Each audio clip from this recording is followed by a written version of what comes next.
computadora y voy a mostrarles la guía del cuarto periodo, que es la guía última, y voy a explicarle lo que ustedes tienen que hacer. Luego que yo le explique, voy a mostrar unos ejemplos de ciertos videos en YouTube sobre cada uno de los términos de conocimiento filosófico que vamos a leer dentro de la lectura crítica que vamos a dar, que son dos lecturas, una del profesor Mauricio Zambrano y la otra lectura de mi persona, donde tenemos unos términos de filosofía, porque esta lectura crítica es sobre filosofía de la ciencia. Entonces vamos a mostrar en video en YouTube unas ideologías filosóficas y vamos a explicarlas un poco. Te voy a compartir pantalla con ustedes referente a la guía.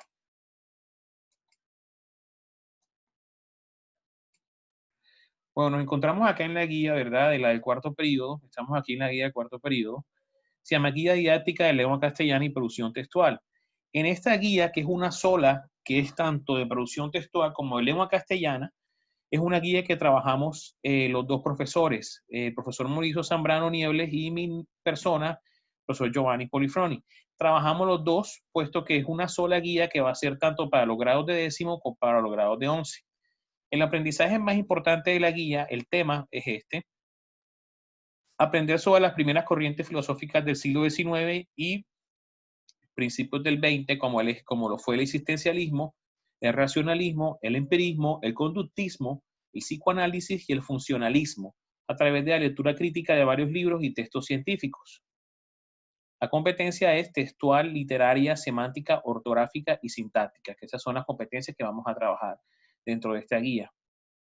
Bueno, primero vamos a una definición de lo que es existencialismo. ¿Qué es el existencialismo? Aquí podemos ver una breve definición de lo que es el existencialismo, que es el existencialismo es una escuela filosófica originada en el siglo XIX y que duró hasta mediados del siglo XX, así como el movimiento literario engendrado en ella. Sus pensadores se opusieron a la filosofía tradicional, ya que consideraban que el punto de partida del ejercicio filosófico debía ser el individuo y sus experiencias subjetivas, fenomenológicas del mundo. Para los existencialistas, tanto el pensamiento moral como el científico son insuficientes para comprender la existencia humana. Por eso se hacen falta nuevas categorías que ellos intentaron construir y que están gobernadas por una norma de autenticidad. Tanto el danés Søren Kierkegaard en 1813 a 1855, como el alemán Friedrich Nietzsche de 1844 a 1900 intentaron especialmente sentar las bases para esa filosofía existencialista por venir. Bueno, voy a mostrarles un breve video. Termino acá. Los principales preceptos del existencialismo tenían que ver con la existencia del ser humano. Precede a su existencia.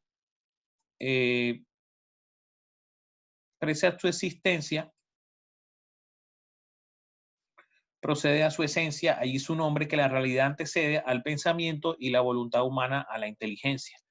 Desde esa perspectiva, los individuos son libres y responsables totalmente de sus actos y necesitan una ética ajena a cualquier sistema de creencia externo a la responsabilidad individual. Principales características del existencialismo: concepción pesimista de la vida y del ser humano. Hay una primicia de la subjetividad frente a la objetividad. Influencia en el mundo del arte. Concepto de libertad y de elección. El hombre está condenado a ser libre porque una vez en el mundo es responsable de todo lo que hace. Jean-Paul Sartre. La existencia humana. Ninguna existencia puede ser válidamente realizada si se limita a sí misma. Simone de Beauvoir. Individualismo. La emoción. Cuestionamiento de la existencia de Dios y el pesimismo. Podríamos decirlo que estas son una de las características principales de lo que es el existencialismo, ¿verdad? Vamos a ver un breve video sobre el existencialismo que lo voy a colocar acá ahora para que ustedes tengan una idea de esta corriente filosófica que existió a principios del siglo XX y finales del siglo XIX en Europa. Los invito a que juntos hagamos una pequeña aproximación al existencialismo. Y resulta difícil definir el existencialismo como una corriente filosófica, sino que va a ser, mejor dicho, una postura crítica dentro de la filosofía contemporánea, es decir, la filosofía propia del siglo XX. Cuando hablamos de existencialismo, hablamos de crisis sobre todo, de la crisis del hombre del siglo XX. Un hombre que estaba en medio de guerras, en medio de lucha de clases, es decir, los existencialistas, como se denominan a aquellas personas que adhieren a esta doctrina, existencialistas, doctrina o postura, remarquemos nuevamente, vamos a llamarla postura, ven al hombre solo en el mundo. Consideran que el hombre está desamparado en el mundo. Es más, el hombre está solo en el mundo, sin Dios. Es decir, está frente a la nada, se encuentra en la nada. Pero cuando hablamos de existencialismo, hablamos de una corriente filosófica propia del siglo XX que va a tener origen mucho antes. Es decir, hablamos de una corriente que va a ser partera del existencialismo, de esta postura ante el mundo. Y estamos refiriéndonos a el decadentismo. El decadentismo va a ser partero del existencialismo. El decadentismo es una corriente literaria, un movimiento literario que lo vamos a ubicar desde fines del siglo XIX y principios del siglo XX. En Francia, por ejemplo, para que ustedes se den una idea, lo vamos a ver de la mano de Baudelaire. Y en Estados Unidos lo vemos, por ejemplo, del lado de Edgar Allan Poe. Y en Inglaterra lo tenemos a Oscar Wilde por su parte.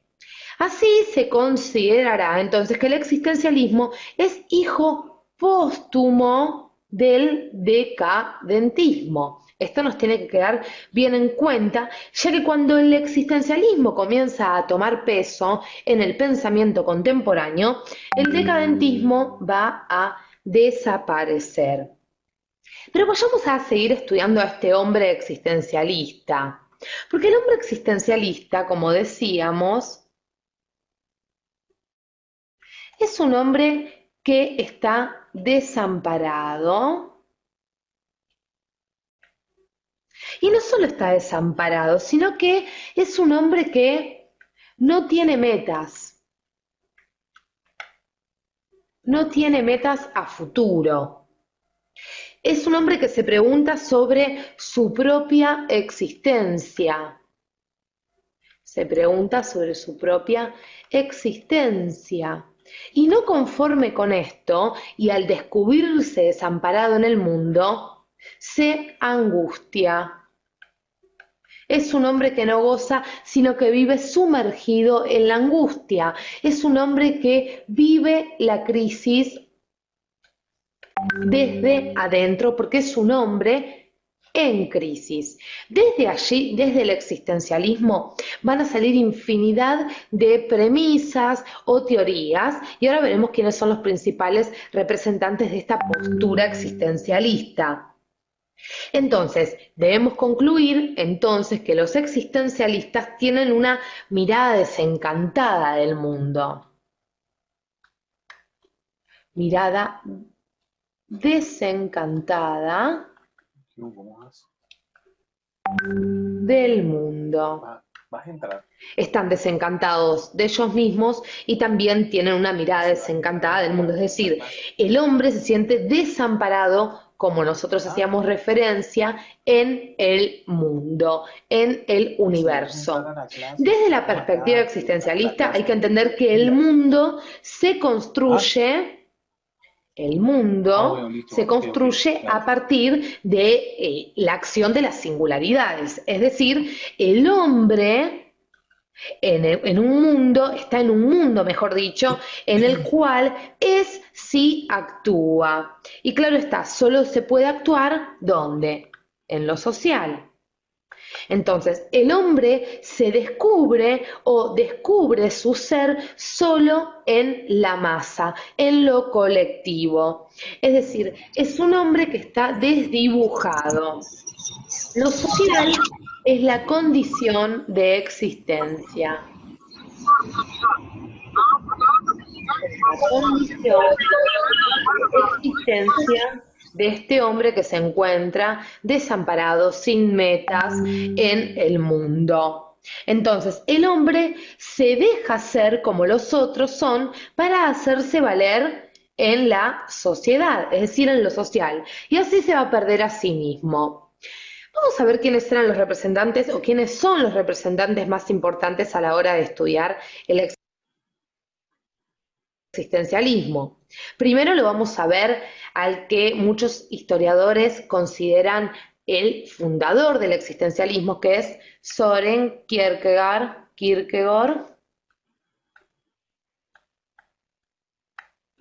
que nace en 1813 y muere en 1855. Luego tenemos una postura existencialista por parte de Nietzsche, por ejemplo, y vamos a encontrar ya entrando en el siglo XX a Martin Heidegger, que nace en 1889, y por último lo vamos a tener a Jean-Paul Sartre, que nace en 1905. También vamos a tener, para nombrarlo para que ustedes sepan, a Karl Jaspers, por ejemplo, como uno también de los existencialistas propios del siglo XX. Inclusive hay mucha literatura existencialista dentro del siglo XX, como las obras de Albert Camus. Pero bueno, vamos a centrarnos entonces en el próximo video en el pensamiento de Jean-Paul Sartre para que ustedes puedan comprender un poquito más sobre las premisas básicas que nos propone el existencialismo.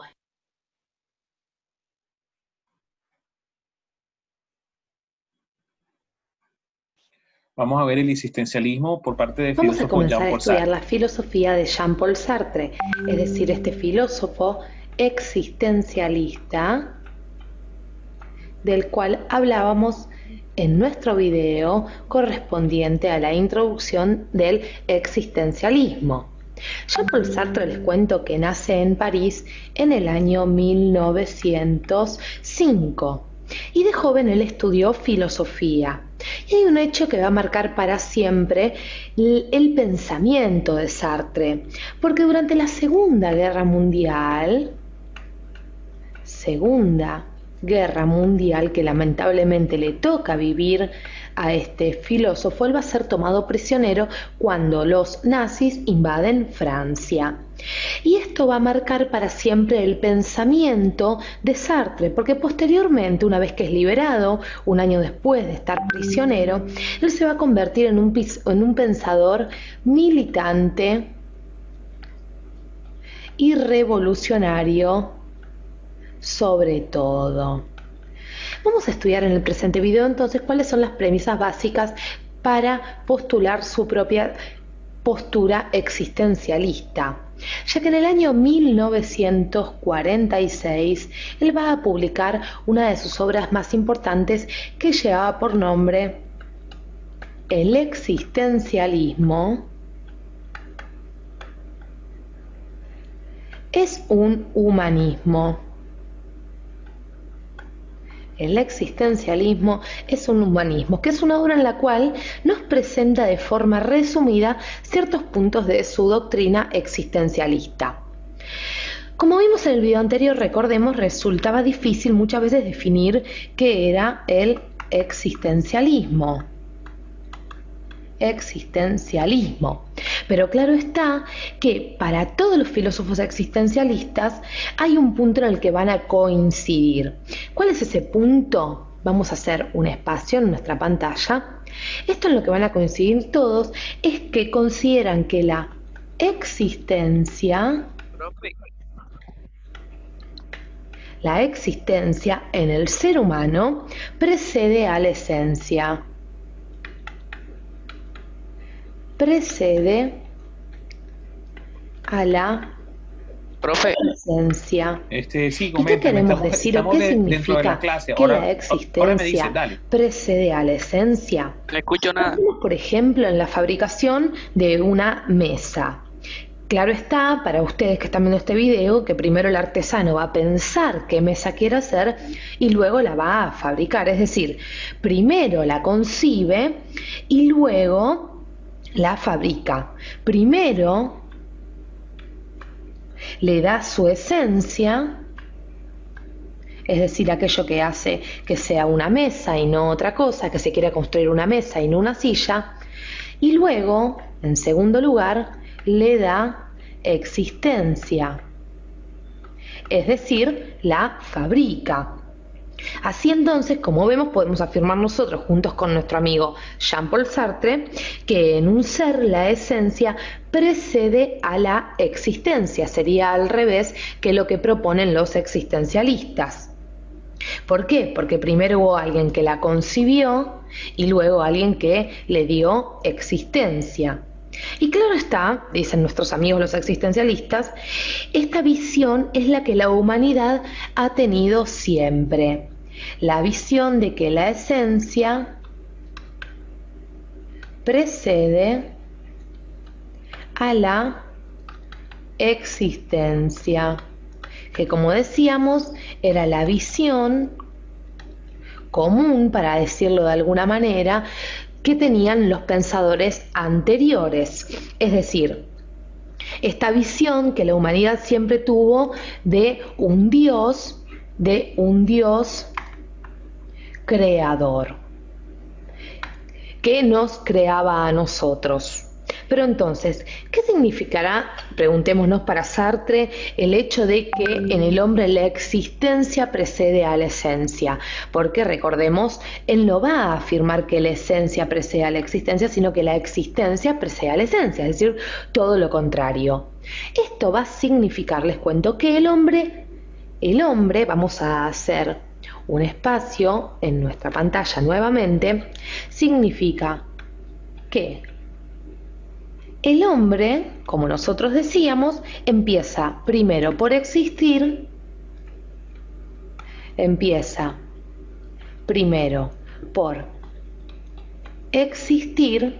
Recordemos siempre que Sartre era ateo, no creía en Dios. Entonces va a decir que el hombre primero empieza por existir, se encuentra, surge en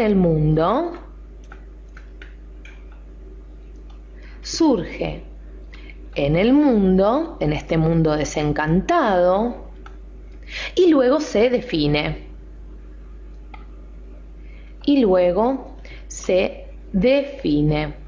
Entonces, aquí vemos claramente cómo la existencia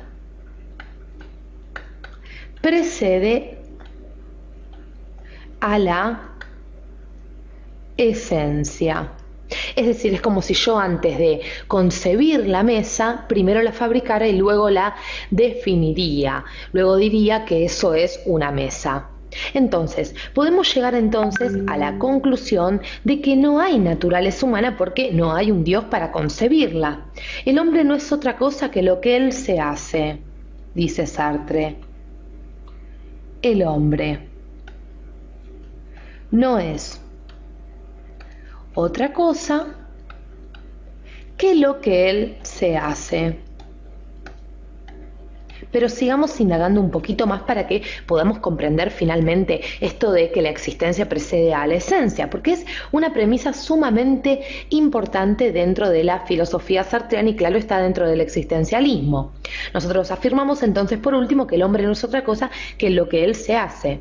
Y este es el primer principio del existencialismo.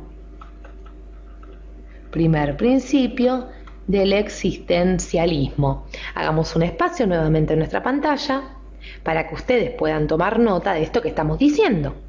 Entonces, el hombre es ante todo, dirá Sartre, proyecto, un proyecto. El hombre es ante todo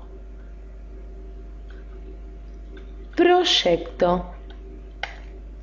Es decir, será ante todo lo que habrá proyectado ser. El hombre, así entonces, va a decir Sartre, no solo es responsable de sí mismo, no solo es responsable de sí mismo, sino de toda la humanidad.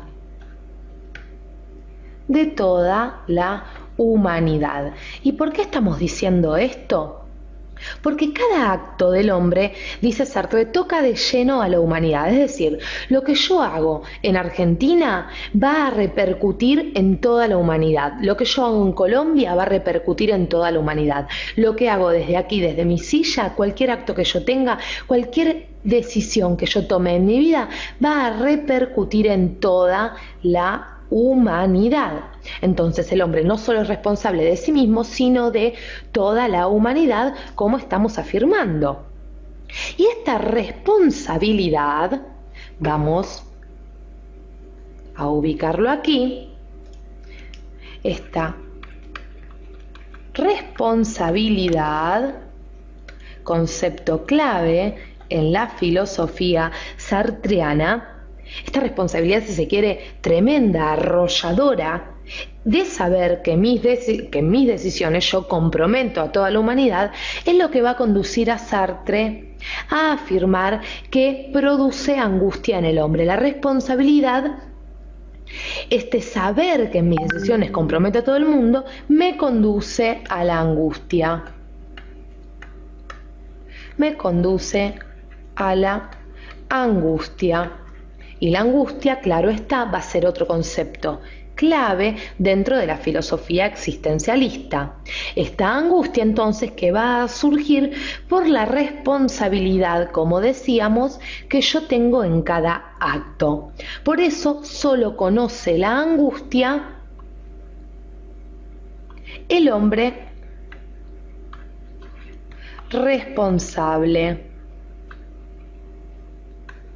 Solo va a sentir angustia aquel que sienta la responsabilidad tremenda de que en cada acto compromete, como decíamos, a toda la humanidad. Esta es la filosofía sartreana, una parte de la filosofía de Sartre. Espero que hayan comprendido las premisas principales. Gracias por acompañarnos hasta aquí. Bueno, vamos a darle paso al profesor Mauricio, que él va a exponer el tema del existencialismo de la guía cuarta. Vamos a dejar de compartir y vamos a darle paso al profesor Mauricio, que va a hablar ahora. Bueno. Bueno, voy a colocarles entonces, vamos a seguir con la guía. Vamos a compartir la guía de nuevo, ¿verdad? Y les voy a mostrar la guía en qué partes nos encontramos. Esperen un momentico. Y vamos a irnos para la guía. Bueno, en la continuación de la guía estamos trabajando acá lo que fue el existencialismo. Hablamos que uno de los más importantes filósofos de la época contemporánea, del siglo XX a principios, era el filósofo francés Jean-Paul Sartre, que tenía su teoría, una idea filosófica en la que decía que el hombre está condenado a ser libre porque una vez en el mundo es responsable de todo lo que hace. Quiere decir que el existencialismo primero se piensa en su esencia y luego existe. Para que los seres humanos tengamos un término de la existencia dentro de la sociedad o la humanidad, dentro de nuestro quehacer cotidiano, primero tenemos, antes de que ser humanos, tenemos que tener nuestra esencia propia.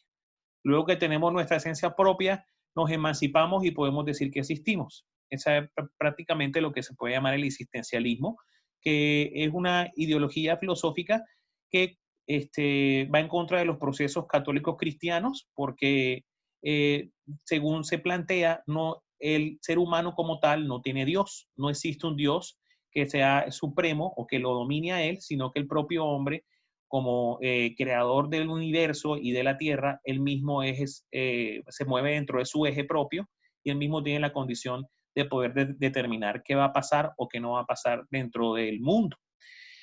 Aquí también plantean de que el hecho de que nosotros hagamos un cambio de forma individual afecta a toda la sociedad.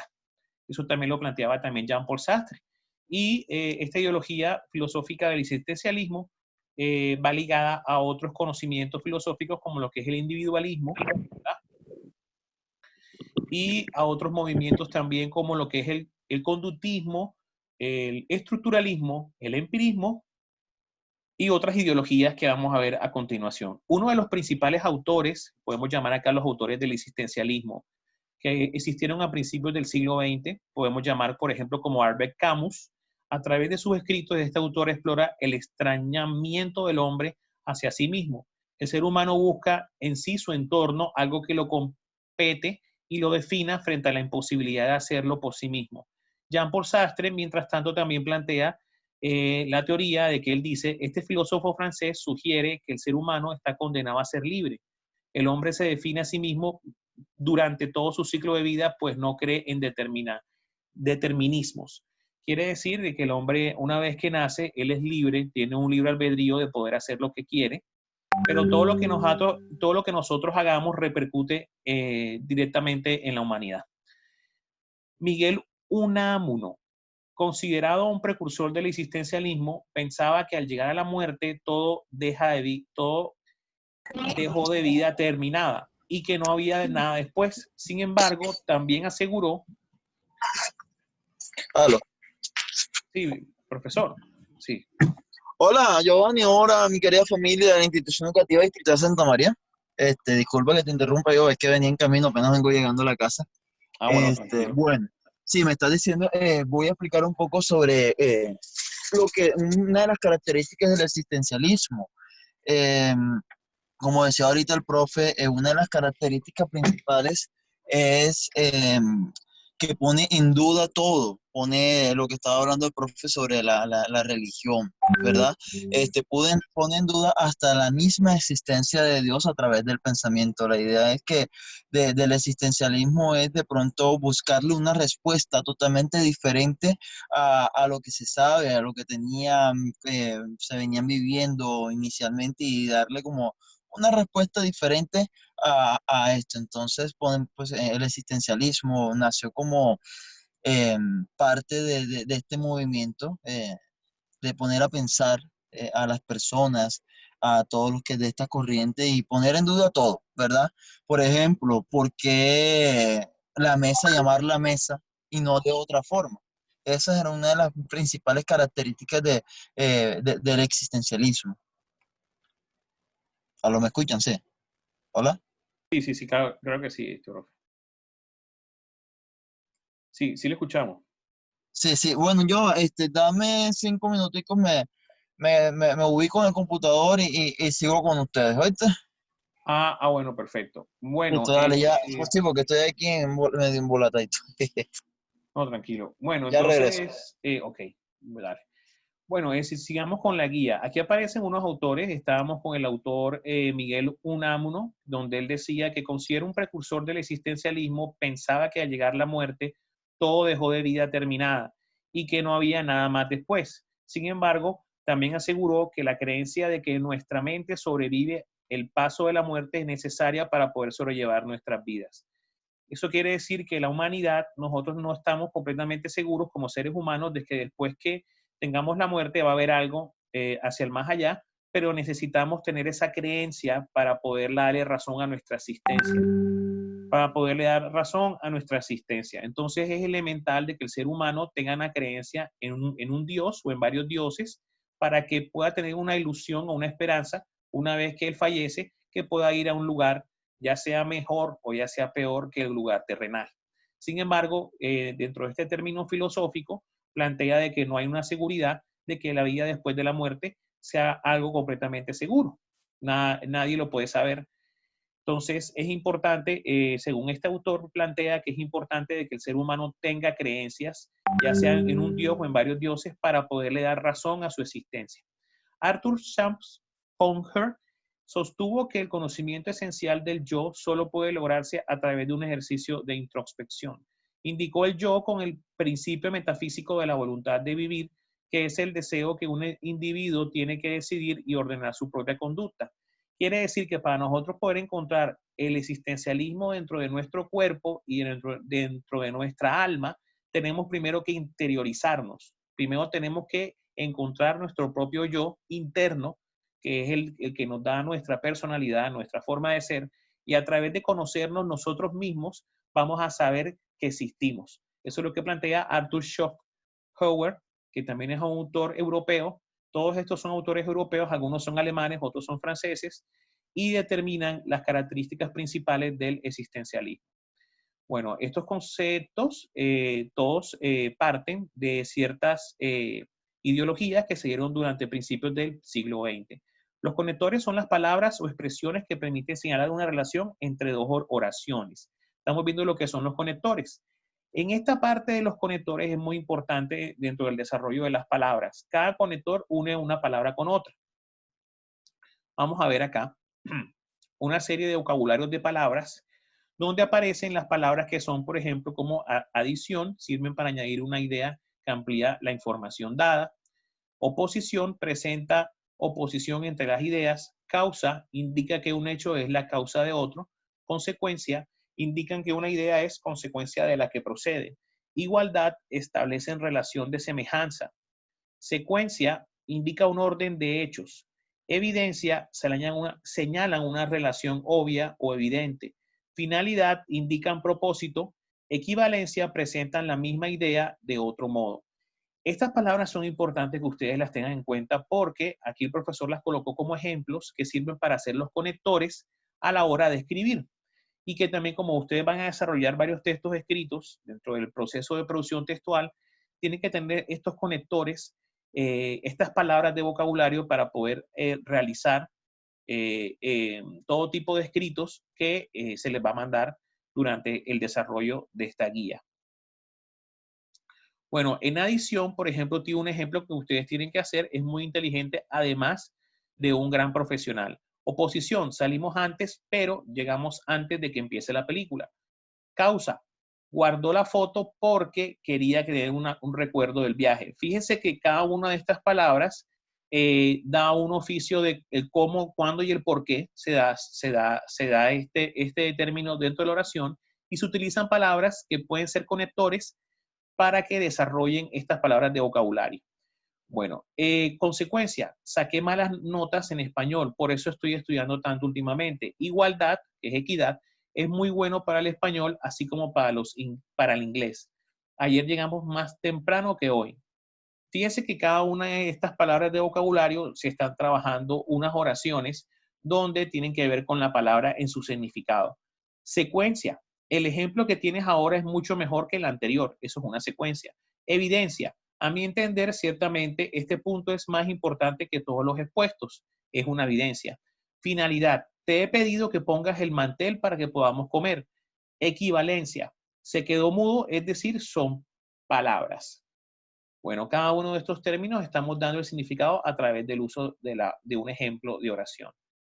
Bueno, aquí donde dice ley responde las preguntas, vamos a ver lo que se llama un libro, que el nombre es el libro titulado El túnel. Y vamos a ver un capítulo de un pequeño fragmento de un capítulo, que es el título El túnel, por el autor Ernesto Sábato. Ustedes van a leer todo este pequeño capítulo, el pequeño fragmento del capítulo, y van a leer también un pequeño fragmento del segundo capítulo, ¿verdad? De Ernesto Sábato, de El túnel, y van a responder una serie de preguntas que son del capítulo 1 y 2 del túnel, que el profesor las colocó en este orden. La primera pregunta que van a responder de estas lecturas es, ¿qué es lo primero que piensas cuando escuchas la palabra túnel? La segunda pregunta, imagínate que te encuentras en un lugar muy lejano y de repente te topas con un túnel muy oscuro. ¿Qué sentimientos o sensaciones crees que puedes percibir ante esta situación? Cuéntalas. Vamos a irnos para la actividad con las preguntas. A partir de la lectura del primer capítulo, escribe cuál es tu opinión referente al pensamiento del narrador.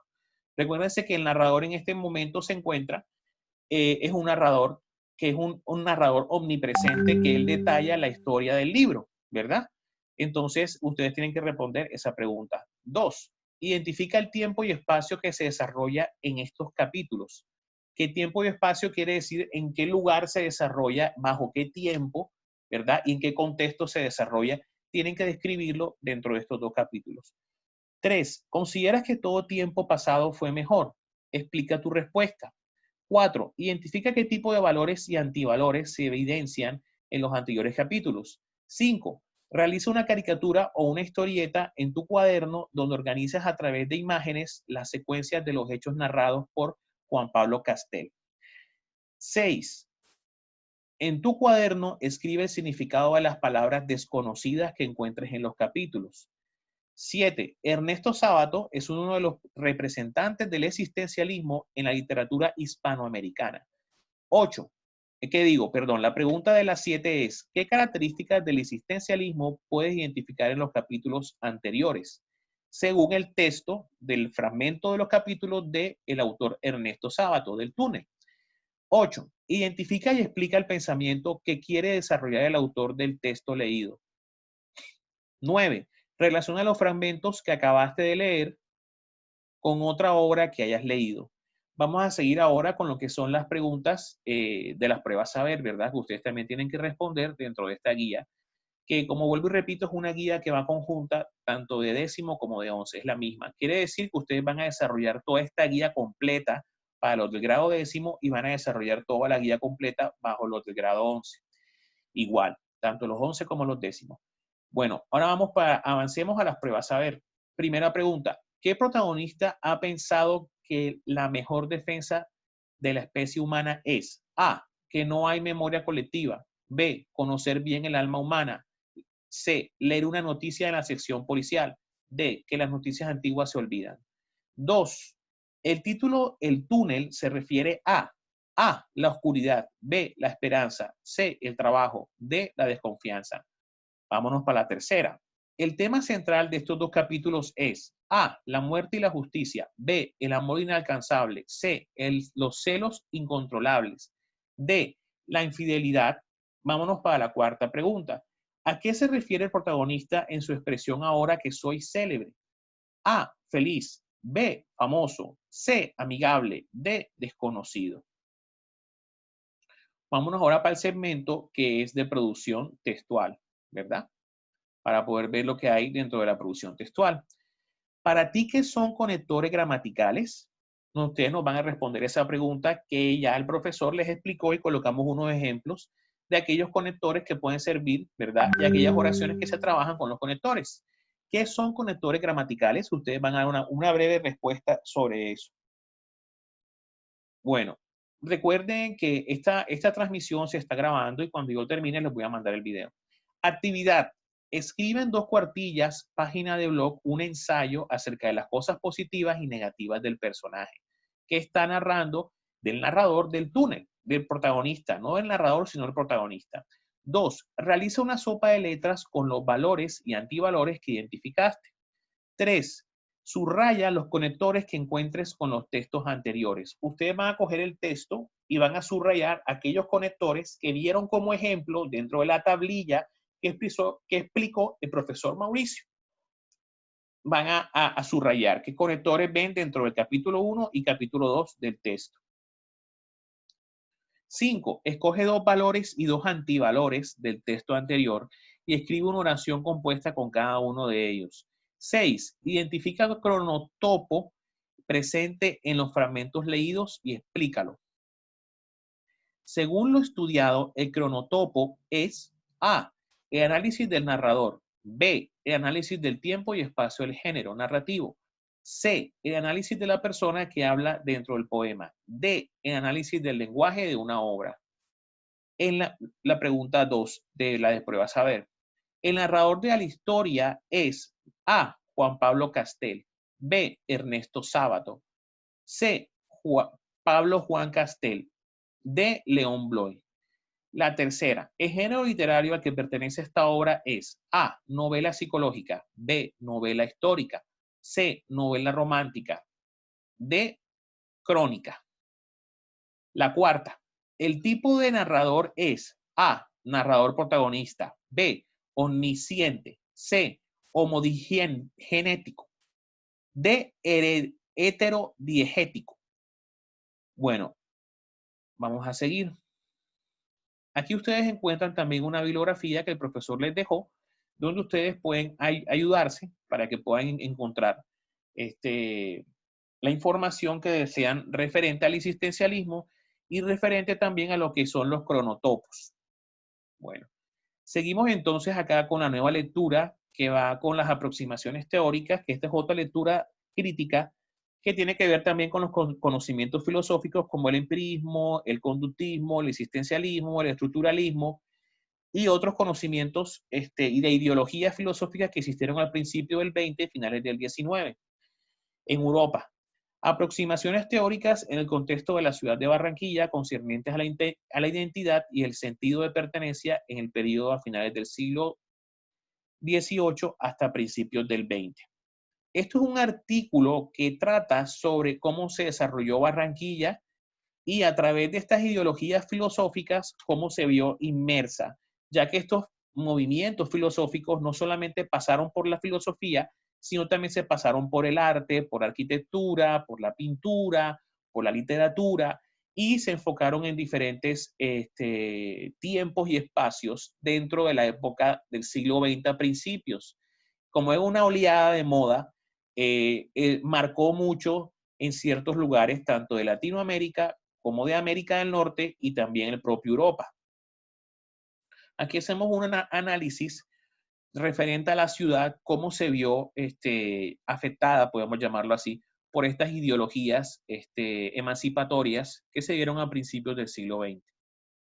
Ustedes van a leer la lectura que explica algo sobre la Revolución Francesa, luego sobre la Revolución Industrial, pasamos por lo que es el principios del siglo XX, los inmigrantes que entraron por el muelle de Puerto Colombia, el desarrollo que se hizo a través del barrio El Prado, Barranquilla en el centro histórico, todo el desarrollo de la ciudad como tal, que fue pionera en Puerta de Oro de Colombia, que tiene también que ver con la aviación, el comienzo de la aviación, el comienzo del telégrafo, el comienzo del cine, el comienzo de la fotografía, el comienzo de lo que viene siendo las industrias, ¿verdad? De la revolución industrial, de la burguesía también, de las clases sociales, de los grupos sociales, todos estos influenciados por movimientos ideológicos como el conductismo y otros movimientos que también marcaron durante esa época, como el estructuralismo y el empirismo. Aquí ustedes van a ver varios autores, como lo que son Max Weber, Kurt Kofra, van a ver a Sigmund Freud, a Jean Piaget, van a ver también a John Dewey y otros autores que marcaron pautas dentro de las ideologías francesas y alemanas que dieron corriente a estas filosofías existencialistas, ¿verdad? Prácticamente durante el tiempo, el principio del siglo XIX y finales del siglo XIX, principios del XX. Bueno, después que ustedes han leído esta lectura, van a contestar estas preguntas, que son de lengua castellana. Bueno, la tercera. ¿Qué plantea el filósofo Immanuel Kant referente a la apreciación de los espacios urbanos percibidos por el ser humano? Esto va referente a lo que vienen siendo los espacios urbanos, cómo se aprecian desde el autor Immanuel Kant, en determinación a lo que es una ciudad en términos general, que esto aparece dentro de la lectura que les acabé de dejar. ¿Qué percepción tienes de la ciudad de Barranquilla como espacio urbano según tus experiencias? Aquí nos vas a contar referente a la ciudad, qué experiencia has tenido, si te ha gustado la ciudad, si la ciudad ha sido una ciudad atractiva para ti, si tiene parques, si tiene centros de recreación, si es una ciudad que tiene un centro histórico atractivo, es un lugar donde tú encuentras todo. ¿Cómo percibes la ciudad? ¿Cómo son los imaginarios de la gente? Si es una gente amable, se cumplen las normas de tránsito, todo lo que marca en sí una ciudad. Aquí nos vas a contar tus experiencias referente a eso. Bueno, vamos a seguir. Actividad. A partir de la lectura anterior, identifica cuáles son las comparaciones filosóficas que dan referente a los espacios urbanos de la ciudad de Barranquilla. Tú vas a decirnos cuáles son las comparaciones filosóficas, o sea, según las ideologías filosóficas, cuáles son los imaginarios urbanos que nosotros podemos ver, que se cumplen dentro de la ciudad de Barranquilla, según las ideologías filosóficas planteadas. La otra, identifica el tiempo y espacio en que se desarrolla la descripción narrativa de la lectura sobre la ciudad de Barranquilla. Aquí nos vas a decir en qué tiempo y espacio se desarrolla esa época. Recuerden que eso es a principios del siglo XX y finales del XIX. Principios del siglo XX, 1910, 1920, 30 y hasta el 40. ¿Qué es el racionalismo filosófico y cómo influye en las conductas sociales? Aquí ustedes me van a decir qué es el racionalismo filosófico y cómo influye en las conductas sociales. Ahora vamos a ver un video sobre el racionalismo para que ustedes comprendan qué es el racionalismo. La pregunta 13. Identifica qué plantea el filósofo René Descartes acerca del racionalismo, que es lo que él dice que es el racionalismo según René Descartes, y cómo se desliga del pensamiento filosófico el pensamiento teológico para una ciudad moderna. Bueno, el racionalismo siempre ha ido en contra del pensamiento teológico, que el pensamiento teológico parte de la doctrina católica cristiana y la creencia de los dioses. Aquí cuando nosotros escuchamos lo que se llama la ideología racionalista, es un pensamiento ideológico filosófico donde no es necesario la creencia de dioses, sino que nosotros a través de nuestras propias ideas innatas con las que nacemos, le damos origen al universo y a la tierra como tal, como la existencia de ella misma. Entonces, estos pensamientos ideológicos que son netamente racionalistas, porque tienen una razón de ser, donde dice que todo objeto en la tierra tiene una razón, van en contra de los procesos católicos cristianos teológicos. Entonces, aquí ustedes me van a decir qué pensamientos son exactamente, según la lectura. Vamos entonces con la siguiente. Realiza un dibujo donde describas la Barranquilla de tus sueños. ¿A ti cómo te gustaría que fuera la ciudad de Barranquilla? Tú la vas a dibujar. Si una ciudad con muchos colores, con andenes, con una ciudad con mucha urbe, una ciudad con muchos edificios rascacielos, o una ciudad que tenga muchas zonas verdes, árboles. Es algo muy diferente, o que tenga muchas zonas para recreación, muchas zonas peatonales. ¿Cómo te figura Barranquilla? ¿Cómo te gustaría verla en tus sueños? La siguiente, ¿qué pensamientos de la personalidad se pueden ver reflejados en la degradación, contaminación e invasión del espacio público, según el filósofo Sigmund Freud? Aquí, cuando nosotros hablamos de degradación, contaminación, invasión del espacio público, quiere decir qué elementos de la ciudad no te gustan, como por ejemplo puede ser la contaminación de las calles. Tú nos vas a decir que lo que tú observas dentro de la ciudad que no te gusta, como por ejemplo las basuras, la contaminación de las aguas que están vertientes, que se contamina, el río que también está contaminado, el mar, porque recuerden que también desemboca el río Magdalena sobre el mar Caribe y también hay una contaminación. En fin, muchas cosas, el alcantarillado.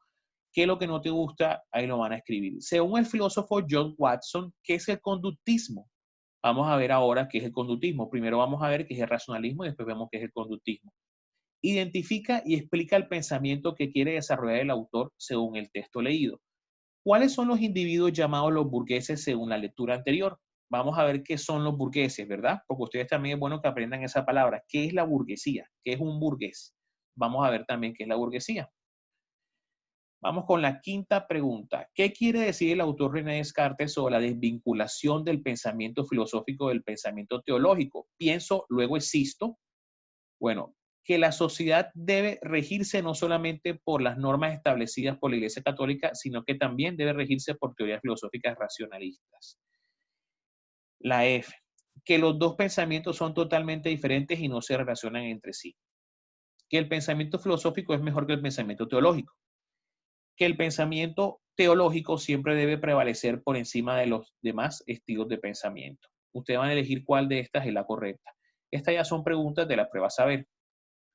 La 6. ¿Qué quiere decir el sentido de pertenencia según la lectura? ¿Qué entendemos nosotros cuando queremos denominar qué es el sentido de pertenencia? ¿A qué nos referimos cuando nosotros tenemos un sentido de pertenencia hacia alguien o hacia algo?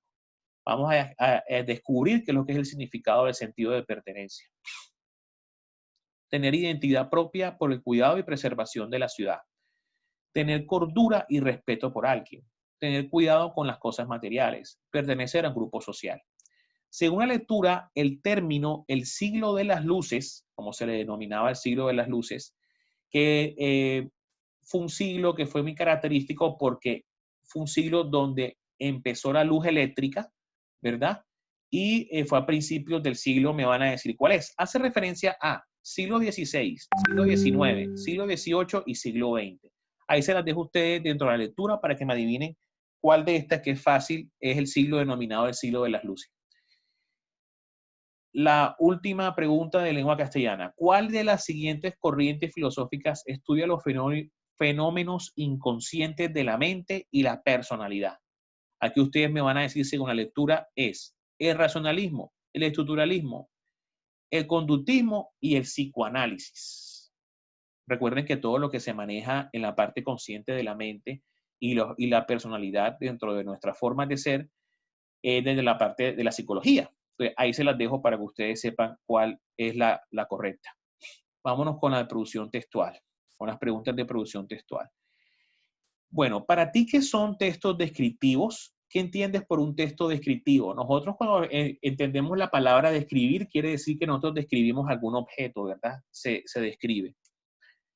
Bueno, ustedes me van a decir qué son los textos descriptivos. La 7, redacta un ensayo de una cuartilla sobre el surgimiento de la ciudad de Barranquilla a principios del siglo XX. La otra que sigue, destaca las diferencias del pueblo de Barrancas de San Nicolás del siglo XIX con la ciudad de Barranquilla del siglo XX según la lectura anterior a través de un cuadro conceptual. Como nosotros ya anteriormente habíamos hecho una guía que hablaba sobre lo que era Barrancas de San Nicolás, ahora en esta nueva lectura ustedes me van a hacer una comparación en cómo era el pueblo de Barrancas y cómo es la ciudad de Barranquilla hoy en día, que es el mismo sector y es el mismo espacio, pero han pasado mucho tiempo, muchos siglos han pasado, y ustedes me van a describir cómo la denominan ahora, cómo la ven ahora. La 9. Redacta las diferencias entre un texto narrativo y un texto argumentativo. Me van a decir las diferencias que existen entre un texto narrativo y un texto argumentativo. La que sigue. Define en 2 cuartillas las diferentes corrientes filosóficas: el racionalismo, el conductismo, el pensamiento teológico, el funcionalismo, el empirismo y el psicoanálisis. La 11. Escribe 3 comparaciones filosóficas con la realidad urbana de la ciudad de Barranquilla, según la lectura. La 12. Identifica las oraciones que tengan analogías entre las corrientes filosóficas y los espacios urbanos de Barranquilla. Cuando me refiero a la palabra analogía, es que se parece. Cuando algo es análogo, que tiene una similitud. Vámonos para las pruebas saber, ya que vamos a terminar la guía y vamos a vernos unos videos que les voy a dejar para que ustedes denominen, entiendan cuáles son estos procesos ideológicos de la filosofía. Según lo leído anteriormente, el conductismo son comportamientos frecuentes de grupos sociales en una comunidad o urbe. El análisis racional de un grupo, de un grupo social determinado. Pensamientos comportamentales del ser humano en su interior. El análisis de un lenguaje social. La siguiente. Los autores del artículo redactan un texto de carácter texto narrativo, texto argumentativo y filosófico, texto crítico. Aquí ustedes, según lo que tiene el artículo que acabamos de dar, redactan un texto de qué carácter. Si es un texto narrativo, si es un texto argumentativo, filosófico, o si es un texto crítico. O es un texto analítico. La número 7. El subgénero didáctico al que pertenece el texto es el ensayo, la biografía, la memoria escrita, el tratado científico o filosófico. Te van a identificar qué tipo de subgénero didáctico dentro de estos encaja esa lectura. Para esto se tienen que leer los subgéneros, que yo también se los dije dentro de las clases pasadas, dentro de la guía pasada, hablamos cuáles eran los géneros y los subgéneros literarios. Entonces hay un subgénero que se llama subgénero didáctico. Y en este subgénero didáctico hay unas características que existe el ensayo, la biografía, la memoria escrita y el tratado científico filosófico. De todos estos temas, ustedes van a elegir cuál es el que más se parece a la lectura que acabé de dejar sobre Barranquilla. La cuarta. El autor de la frase, una forma es otra cosa o algo más que la suma de las partes. ¿Quién es el que dice el autor de esta frase? Max Weber, René Descartes, John Dewey o Sigmund Freud. Según la lectura de la historia de Barranquilla, ustedes van a denominar cuál de estos filósofos es el que es el autor de esta frase. Una forma es otra cosa o algo más que la suma de las partes. Bueno, vamos a ver entonces, esta es toda la guía, vamos a ver entonces un video sobre lo que viene siendo el racionalismo. Vamos a buscar un momentico el video sobre el racionalismo. Y después vamos viendo los otros videos que quiere decir sobre los otros movimientos contemporáneos.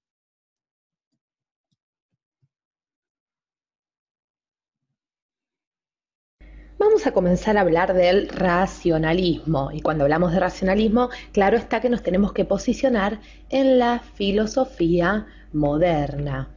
Les cuento que el racionalismo es una corriente filosófica que se va a desenvolver entre el siglo XVII y el siglo XVIII.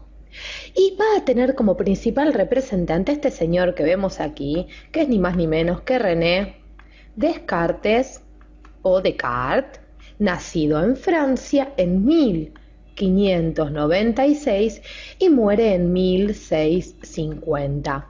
Pero no solo Descartes ha sido un racionalista, sino que también lo ha sido Baruch Spinoza, quien nace en Holanda en 1632 y muere en 1677. Y nos falta nuestro último amigo, el señor alemán Leibniz,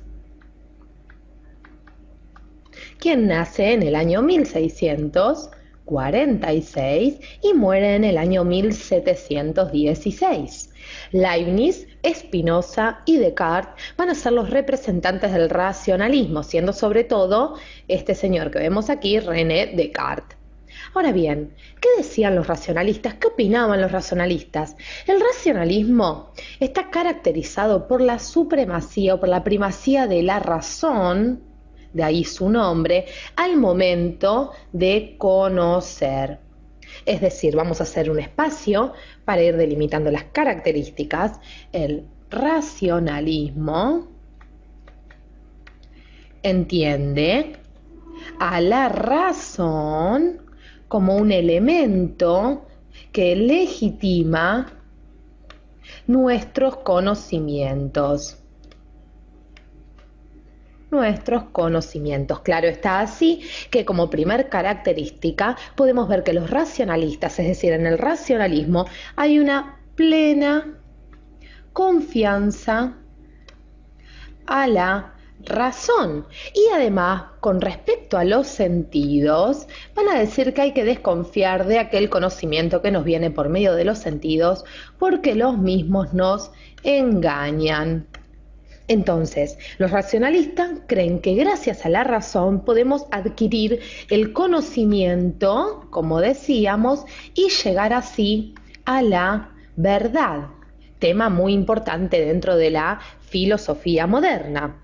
Y con respecto a los sentidos, repasemos, decían los racionalistas que hay que dudar de todo lo que nos venga de parte de ellos. Pero esta es una de las pocas características que estamos delimitando. Vamos por más características, porque les cuento que los racionalistas creían en las ideas innatas, es decir, ciertas ideas independientes de la experiencia que nosotros poseíamos en nuestra mente. Estas ideas innatas van a ser una de las características más importantes de los racionalistas. Por ejemplo, un ejemplo de idea innata es la idea de Dios, es decir, son ideas independientes de la experiencia y que nos sirven, dicen los racionalistas, para armar deductivamente el edificio de nuestro conocimiento. Y vamos a estudiar otra característica importante que debemos sumar a estas que vimos, que es, si se quiere, la aplicación de un método matemático. Aplicación de un método. En este caso, los racionalistas se van a basar en el método aplicado por la matemática. ¿Por qué? Porque ellos van a decir que en el método de la matemática, el método utilizado por la matemática y la geometría en su parte, no caben errores, siempre se llega a verdades evidentes, a verdades claras. Entonces, los racionalistas van a tomar como modelo el método usado en la matemática. Y además van a decir, este método tiene la característica de ser universal. Es decir, puede ser aplicado a todas las cosas en todo el universo. Por eso las verdades que yo alcance aplicando el método van a ser verdades universales. Indispensable que la verdad para los racionalistas sea universal. Vamos a leer un poquito qué nos decía Descartes, lo vemos aquí en una caricatura, en su obra póstuma, es decir, publicada en 1701, luego de su muerte, llamada Reglas para la dirección del espíritu. Ahí nos dice con respecto al método. Así pues, entiendo por método reglas ciertas y fáciles mediante las cuales el que las observe exactamente no tomará nunca nada falso por verdadero, y no empleando inútilmente ningún esfuerzo de la mente, sino aumentando siempre gradualmente su ciencia, llegará al conocimiento verdadero de todo aquello de que es capaz. De todo aquello de que es capaz, nos dice el señor Descartes. Entonces, el método va a ser una herramienta que nos conduce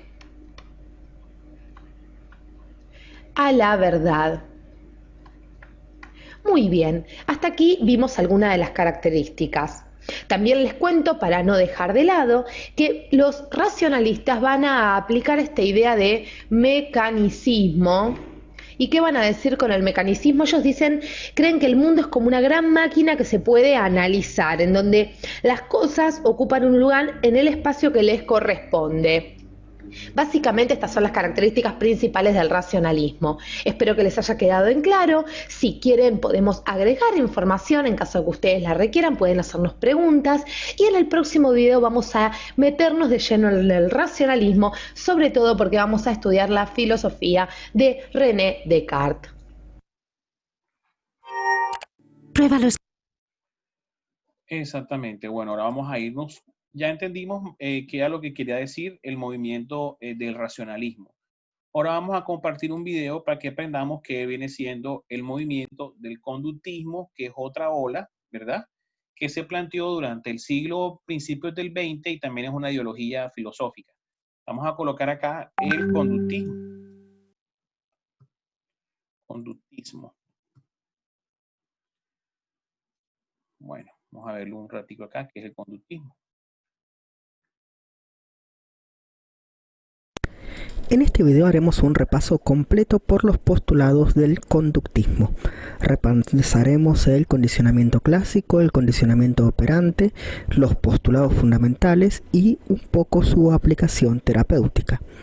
Como bibliografía recomendada estaré citando el libro de introducción al conductismo a través de Skinner y Pavlov de la colección Comprende la Psicología, la cual es bastante didáctica.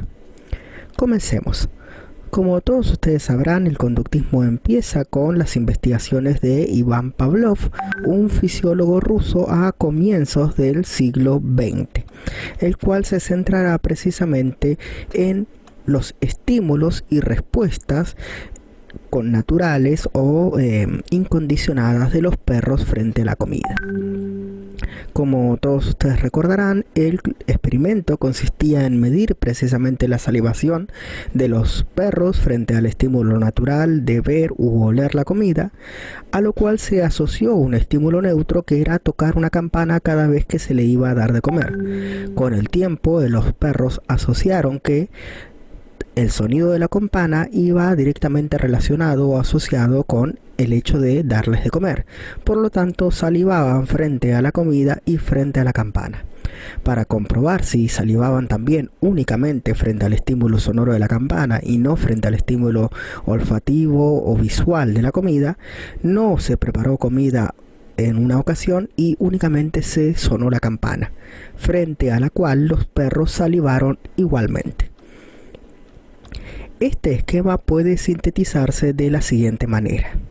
A un determinado estímulo incondicionado o natural o instintivo, como puede ser ver u oler la comida, se le corresponde una respuesta incondicionada o natural, como por ejemplo salivar para poder comerla, deglutirla, tragarla, etc.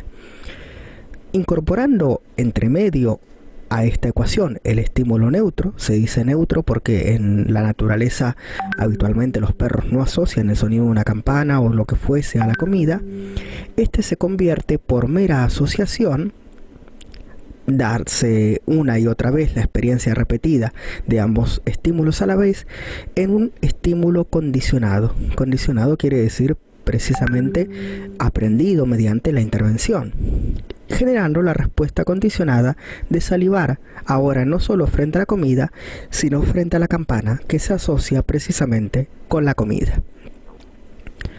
Ahora bien, este estímulo neutro puede ser una campana, pero también puede ser, por ejemplo, un timbre que ordene salir y entrar ordenadamente a la escuela, un silbato que en deporte significa empezar o terminar una acción, o incluso la vibración de un celular que denota la llegada de una notificación.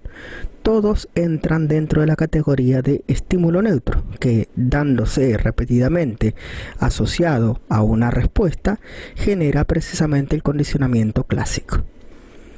Precisamente ese condicionamiento clásico se genera por la asociación. Se aprende precisamente mediante la asociación dentro de nuestra mente de un determinado estímulo a una determinada respuesta o conducta asociada a ese estímulo. Eso es lo que podríamos denominar aprendizaje mediante la experiencia. Luego, esta escuela fue continuada precisamente por otros investigadores norteamericanos, Skinner, Watson, Thornick, y precisamente desarrollaron otra forma de condicionamiento que es la del condicionamiento operante. Operante quiere decir precisamente operar, intervenir, actuar. Sí, ese Skinner que es parodiado en la serie de Los Simpson mediante un director que intenta premiar y castigar a sus alumnos para poder condicionar su conducta. Bueno, Skinner describe que existen determinados estímulos que pueden ser positivos y determinados estímulos que pueden ser percibidos como negativos, placenteros, displacenteros, agradables, desagradables. Los estímulos positivos pueden fungir de premio, o mejor dicho, de refuerzo, que es la palabra correcta, y los estímulos negativos pueden servir de castigo. Los premios pueden reforzar conductas que queremos que se repitan en el tiempo y los castigos pueden extinguir conductas que queremos que no vuelvan a repetirse. Esto lo experimentó mediante ratas. Se ponía a la rata en una cajita en la cual una con determinado estímulo visual, que era un color y una palanca, le permitía a la rata, si tocaba la palanca, hacerse con comida. La rata asoció con el premio de la comida rápidamente que si tocaba esa palanca sería premiada o alimentada. Algunas puntualizaciones. Una conducta que es reforzada constantemente con premio puede extinguirse rápidamente si los premios cesan, evidentemente. Del mismo modo, una conducta extinta de esta manera, porque ya no se da más el premio, puede ser rápidamente recuperada mediante la recuperación del premio. Por lo cual, si queremos que una conducta se repita en el tiempo, es mejor dar premios a veces sí y a veces no, para que no se extinga cuando se dejan de dar los premios precisamente.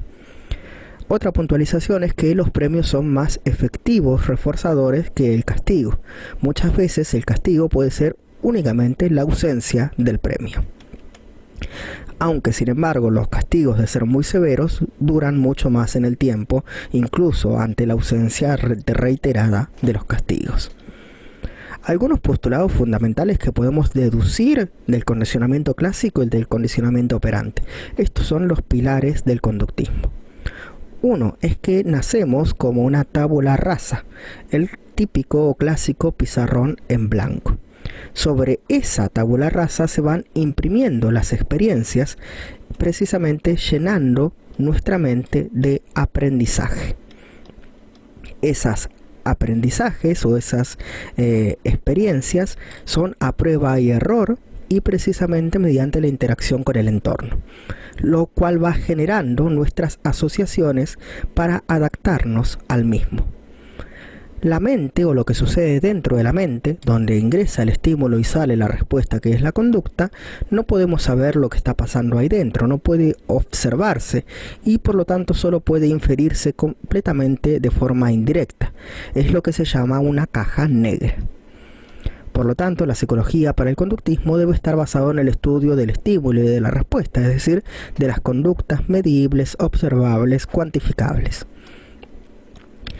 Hay aprendizajes que pueden ser desadaptativos, es decir, por haber criado o educadonos en un entorno no idóneo o erróneo, podemos adquirir conductas que no son apropiadas para la sociedad, el trabajo, la educación o la comunidad en la que debemos insertarnos. Lo bueno es que, según el conductismo, así como fueron aprendidas, esas conductas pueden ser desaprendidas. De hecho, la terapia conductista está basado en eso, en desasociar o desaprender esas determinadas respuestas frente a determinados estímulos. Así, por ejemplo, frente a la fobia a animales, frente a la fobia social, frente al estrés o la ansiedad, el conductismo planteará la desinhibición, la relajación frente a esos estímulos, imaginarse uno en esas situaciones y en última instancia la exposición directa a los estímulos. Por ejemplo, una persona que tuviese miedo a las alturas, exponerse paulatina y periódicamente para desensibilizarse a mayores alturas. Una persona que tuviese miedo a volar, imaginarse estando en el avión, tratando de relajarse y finalmente subir a un avión.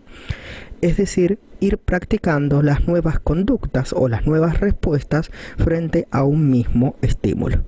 Esto es lo que se suele denominar la terapia de desensibilización. Otro teórico conductista, el psicólogo Bandura, postula precisamente que aprendemos mediante la imitación de determinados modelos conductuales, los cuales suelen ser nuestros padres. Por lo tanto, parte de la terapia será aprender de modelos diferentes, si han sido nuestros padres, nuestros educadores, nuestros tutores, los que nos han transmitido o nos han enseñado una conducta desadaptativa. Otra terapia típicamente conductista es la economía de fichas, siendo cada ficha un premio y perderlas y empezar de vuelta el castigo. Por ejemplo, en la terapia de rehabilitación frente a las adicciones, como por ejemplo el alcoholismo. Hasta aquí nuestro brevísimo, curioso y caótico repaso por el conductismo, condicionamiento clásico, operante y los postulados fundamentales. Espero que te haya servido para repasar para ese examen. Bueno, aquí podemos ver entonces qué es lo que es el movimiento del conductismo. El movimiento del conductismo nació en el siglo XX a principios, 1930, y tiene como fin definir, ¿verdad? Es un análisis que se hace a los diferentes estímulos que se nos dan a nosotros como seres humanos para que podamos lograr cierto tipo de actividades, ¿verdad? Así como nosotros estudiamos dentro de una escuela al principio, dentro de un colegio, luego de eso pasamos a la universidad y luego de eso pasamos al trabajo, siempre tenemos que estar inmersos en cierto tipo de estímulos donde van a haber unos subordinados y unos unos subordinados y otros que subordinan, donde los que subordinan siempre van a dar unos estímulos en ciertos tipos de puntos, donde estos puntos tenemos que seguirlos bajo unos términos de reglas u órdenes. Estas órdenes o reglas hacen de que estos estímulos se puedan cumplir. Y estos estímulos llegan a unas fases donde generan todo tipo de comportamientos dentro de nuestra forma de ser. Los estímulos dentro del conductismo pueden ser positivos o pueden ser negativos. Todo depende de la forma en cómo el ser humano las aprenda. Lo bueno de todo este proceso, de esta ideología, más que todo es del comportamiento, ¿verdad? Es un análisis del comportamiento humano. Así como nosotros nos podemos aprender nuevas cosas que sean positivas, también podemos aprender negativas, pero así también podemos desaprender las cosas negativas y aprender otras cosas. Esto quiere decir que el ser humano siempre está aprendiendo y desaprendiendo nuevo tipo de conocimiento. Bueno, este es el significado del conductismo, ¿verdad? Que va ligado a los comportamientos del ser humano dentro de una sociedad determinada. Vamos a ver ahora otro movimiento que se llama filosófico, que se plantea dentro de la guía, que se llama el estructuralismo. El estructuralismo.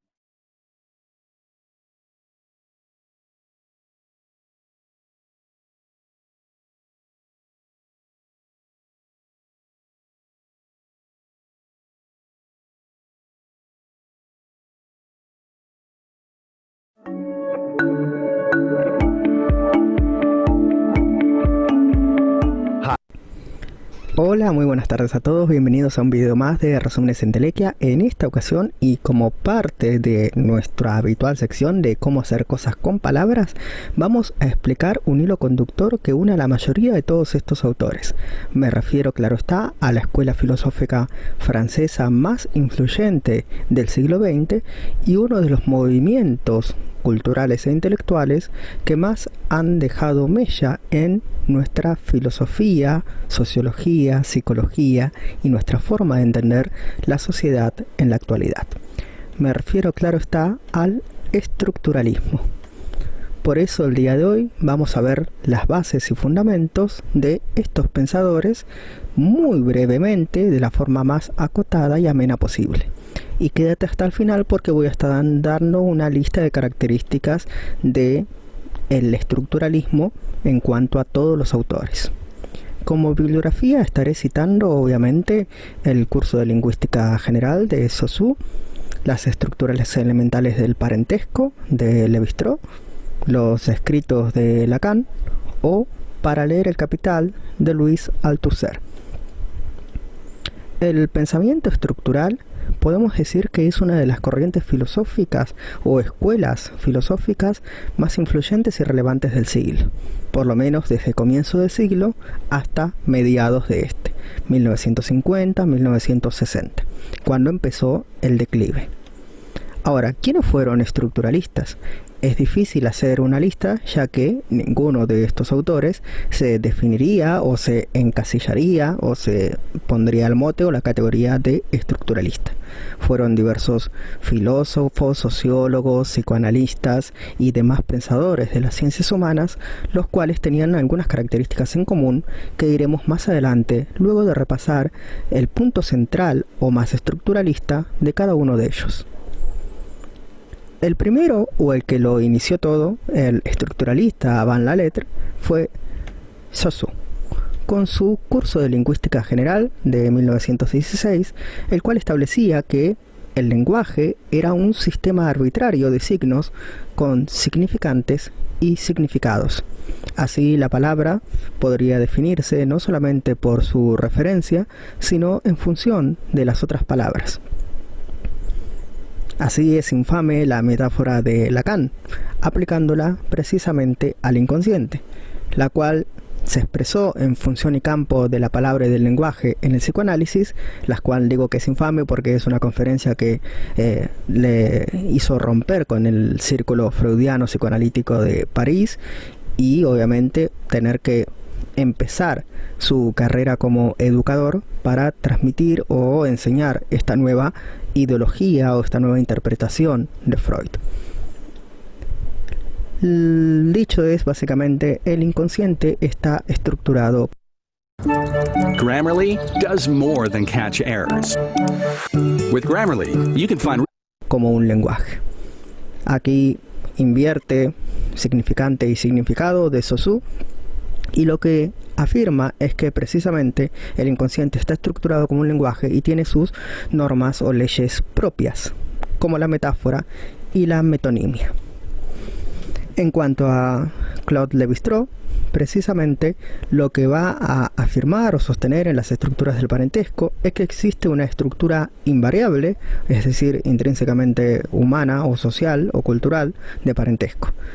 Toda cultura que se precie está constituida a partir de la prohibición del incesto.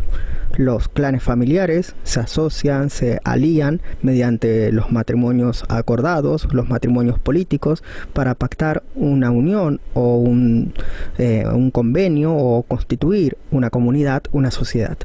¿Cómo se lleva a cabo este matrimonio? Mediante el intercambio de mujeres para precisamente establecer la familia política. ¿Por qué? Porque precisamente la primera norma cultural, la que da origen a la sociedad de la cultura, es la prohibición del incesto, es decir, no poder tocar a las mujeres del propio clan familiar. Esta es obviamente una teoría la cual coincide también con, por ejemplo, Totem el tabú de Sigmund Freud.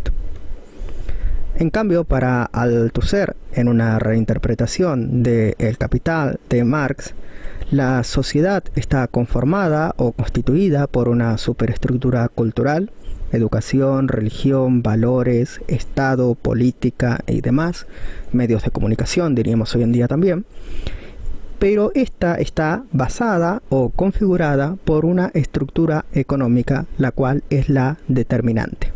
Esta interpretación estructuralista que Althusser da en su seminario, que luego es publicado el libro para leer El Capital, es la interpretación del marxismo más difundida hasta el día de hoy, si bien no está así tal cual en Marx, y obviamente se pueden ver las influencias de su amigo y colega Engels. Finalmente, el último estructuralista y el que podríamos categorizar, sin lugar a dudas casi, como el primer postestructuralista, es decir, Foucault, el cual había planteado que, ya que podemos llegar a conocer las estructuras, finalmente podríamos tener un conocimiento estructural sin hombre o sin individuo detrás. Tal cual lo quiere clarificar Foucault en su estructura. Mi nombre es Alejandra y soy de Harlingen, Texas. Estructura de las epistemes, como la estructura más grande de una época que nos permite conocer o comprender, o es la base misma para el conocimiento de algún tipo, en las palabras y las cosas, la cual es paradójicamente también el libro que abre la posibilidad de un pensamiento postestructural. Las características del estructuralismo vendrían a ser las siguientes. 1. La existencia de una estructura más allá del individuo. Y 2, algo que se suele pasar por alto cuando se lo describe, la posibilidad de conocer epistémicamente dicha estructura. Si no, un pensamiento estructural no tendría sentido. La tercera característica fundamental sería que lo estructural obedece a normas y leyes que le son propias. Pensemos, por ejemplo, en el hecho social de Durkheim, no determinado por individuos particulares o grupos de individuos. Lo estructural tiene preeminencia por sobre lo individual. Es decir, por ejemplo, la sociedad constituye al individuo y no los individuos se agrupan para asociarse y constituir una sociedad. Lo estructural, de hecho, preforma al individuo. Mediante educación, valores, sistema económico, es determinante en la formación de los individuos que pertenecen a dicha estructura. Y finalmente el postulado que se sigue es que de tener o de acceder a un conocimiento estructural de las estructuras, finalmente el individuo, el hombre o el sujeto que hay detrás podría llegar a perderse. Como dijo Foucault, el hombre es simplemente una huella en el mar que pronto será borrado por una ola. Ahora bien, ¿cuáles son esas estructuras?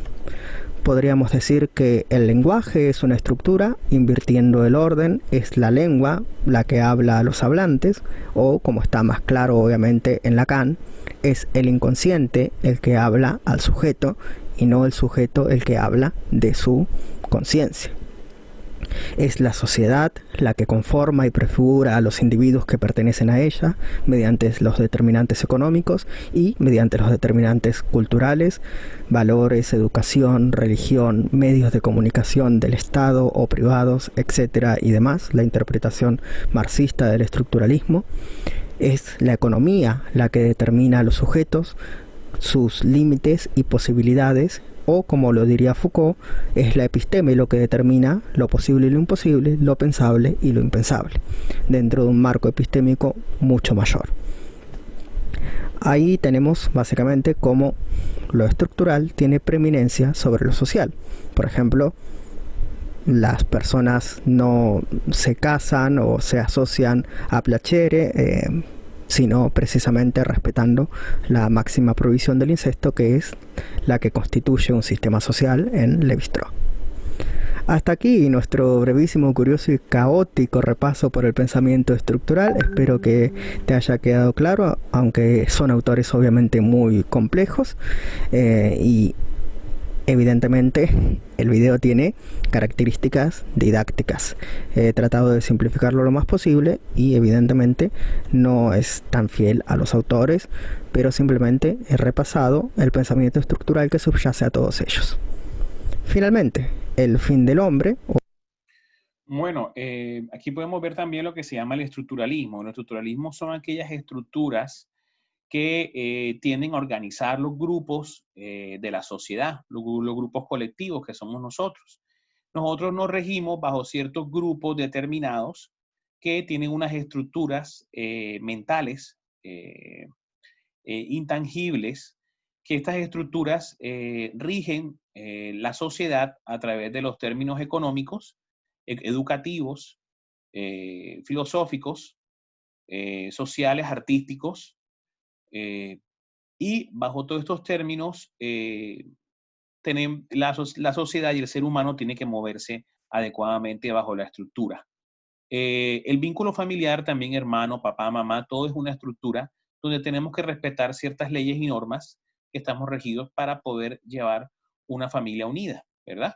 Que eso es lo que se pretende. El lenguaje también, la lengua castellana y el lenguaje como tal que nosotros manejamos es una estructura gramatical que está comandada desde lo semántico, desde la parte visual, desde lo pragmático, desde la parte oral, y desde lo sintáctico, desde la gramática, como la escribimos.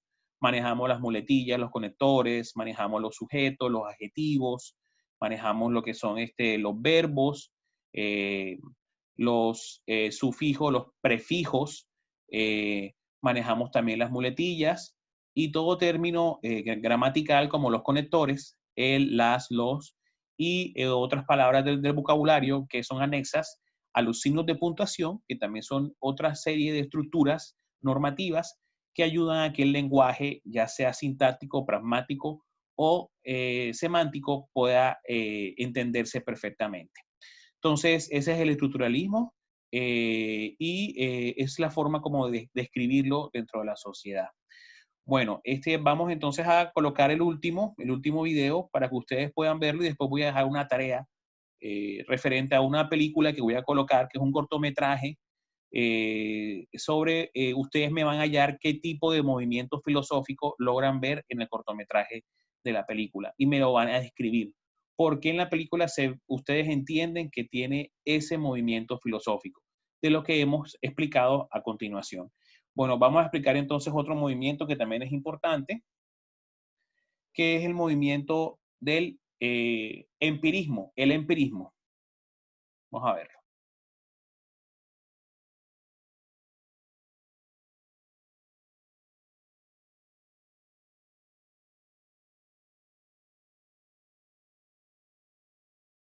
Espera, déjame adivinar. Has tratado de aprender inglés antes y fallado. ¿Te da miedo hablar? ¿Te da pena? Vamos a comenzar a hablar de lo que fue el empirismo, otra de las corrientes filosóficas muy importantes dentro de la filosofía moderna.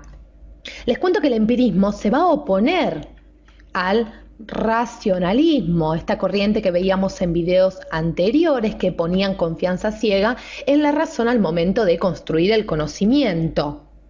Pero vayamos a ubicar históricamente al empirismo, en un tiempo y en lugar, si se quiere. El empirismo surge en Inglaterra entre los siglos XVII y XVIII. Y va a tener como principales representantes, por un lado, a David Hume, que lo ubicamos entre el año 1711 y 1776. Por otro lado lo vamos a tener a John Locke, otro empirista muy importante, que nace en el año 1632 y muere en el año 1704. Y muy pegadito a Locke lo tenemos a George Berkeley, que nace en 1685 y muere en el año 1753. Ahora bien, vamos a ver qué es el empirismo en sí, porque nosotros estamos diciendo que es una postura, una corriente filosófica que se opone al racionalismo dentro de la filosofía moderna. Vamos a definir al empirismo entonces como una teoría filosófica, como una corriente filosófica que considera que la experiencia es el origen de nuestros conocimientos, es decir, que la experiencia es la única fuente válida de conocimientos. Entonces, corriente filosófica que considera a la experiencia como la fuente o como la única fuente,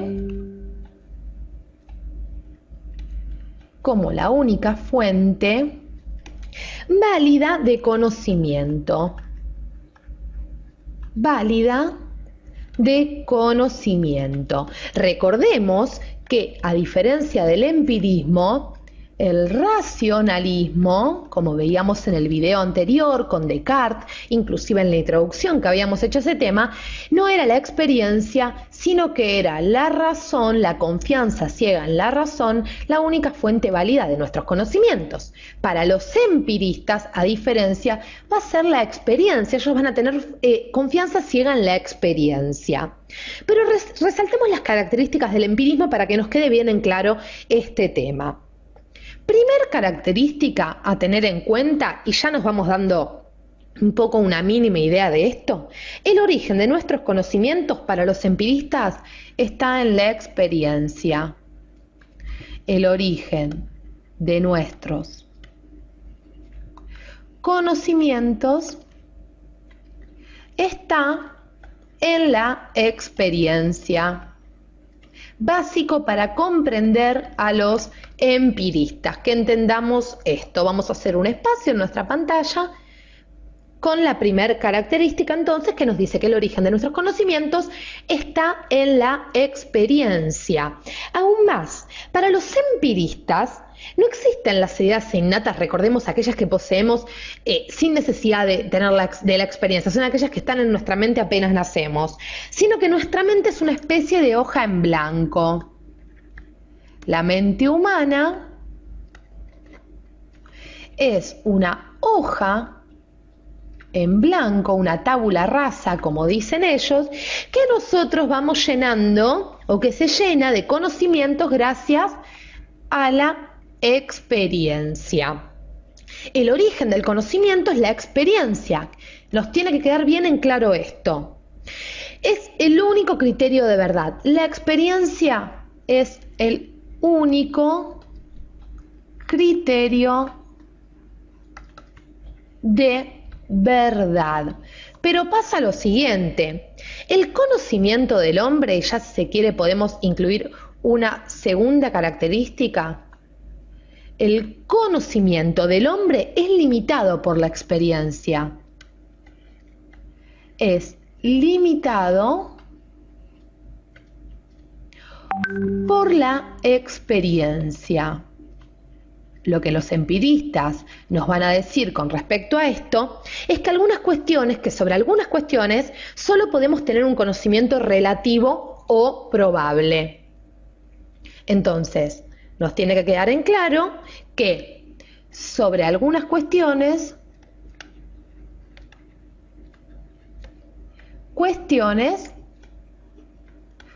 solo tenemos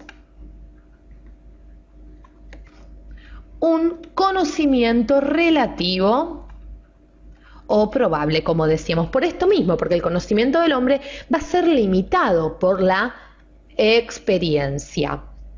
Ahora bien, ellos, los empiristas, y si quiere lo podemos incluir como una tercera característica, se van a basar en el método inductivo para conocer. Método inductivo propio, como sabemos, de las ciencias fácticas, de aquellas que estudian los hechos de la realidad. De las ciencias fácticas.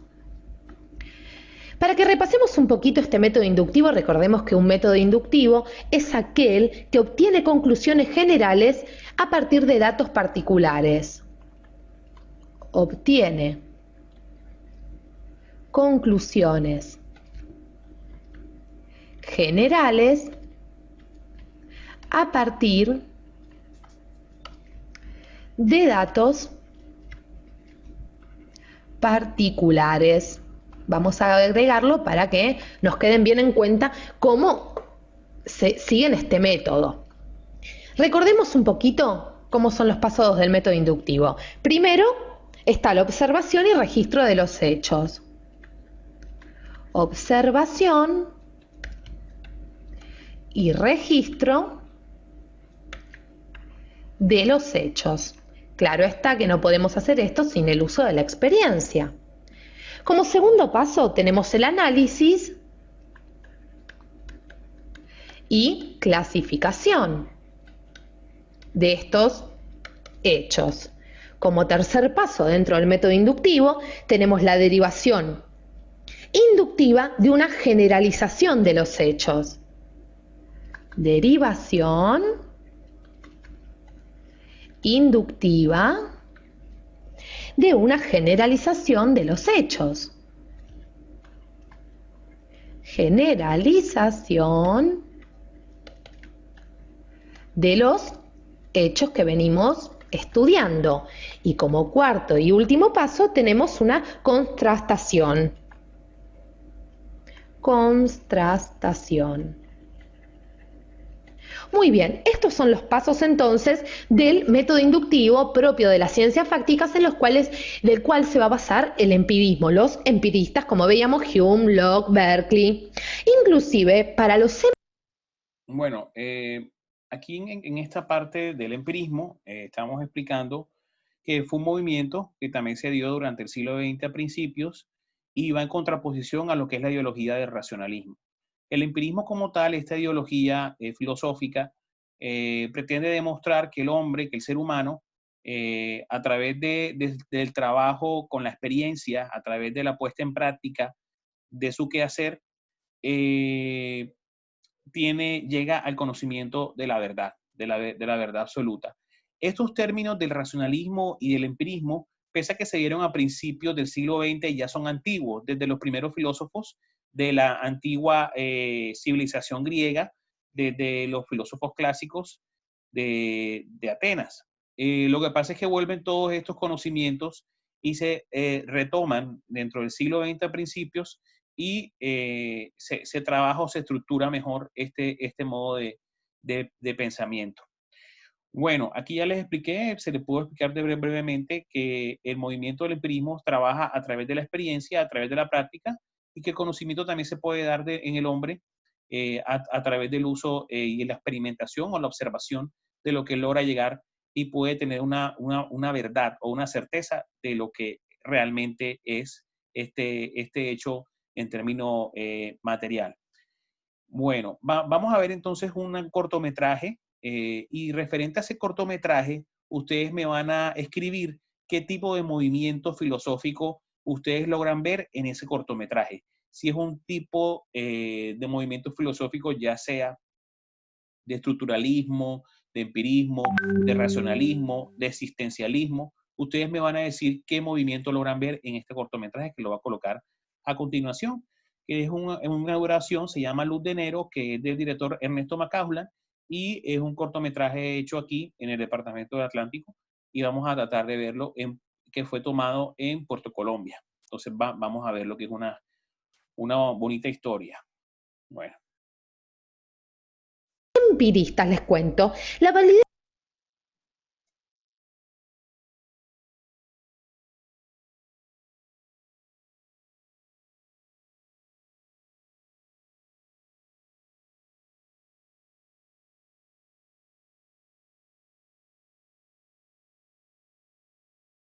Entendimos que no iba a ser fácil para las familias areandinas asumir los retos que implica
¿Odalis? Buenos días. Claro que eres Odalis. La misma estampa de tu madre.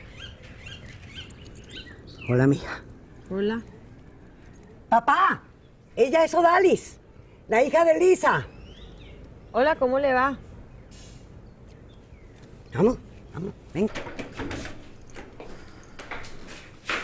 No te esperaba tan temprano. Como siempre llevo a papá a misa de 6. Tienes razón, tía, qué pena. Que viajé toda la noche y terminé llegando a esta hora tan incivilizada. Vente para arriba.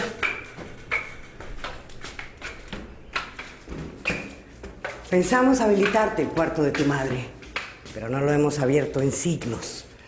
Son 30 años de polvo acumulado. Ni siquiera sé dónde está la llave.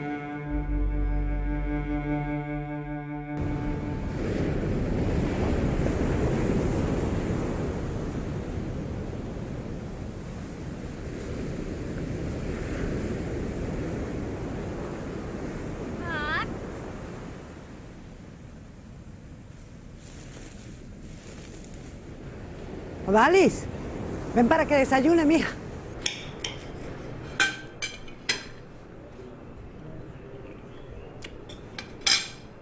Estas piñas están saliendo ácidas.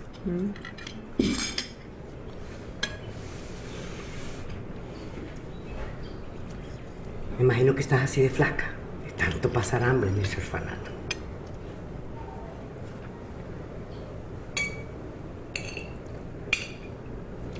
Cuando las monjitas me llamaron a decirme que ya era hora de que te conociera, fue lo primero que pensé. Esa niña no debe haber comido bien jamás. Tía, estoy fundida. ¿Le importa si verme un rato? No, muchacha. Si quieres, ve allá arriba y te recuestas en la hamaca. ¿Alguna vez has dormido en hamaca? Nunca. Me lo imaginé. Con esas montañas allá y ese frío. Es imposible. Ven para que te acuestes. No te dé miedo. Eso es.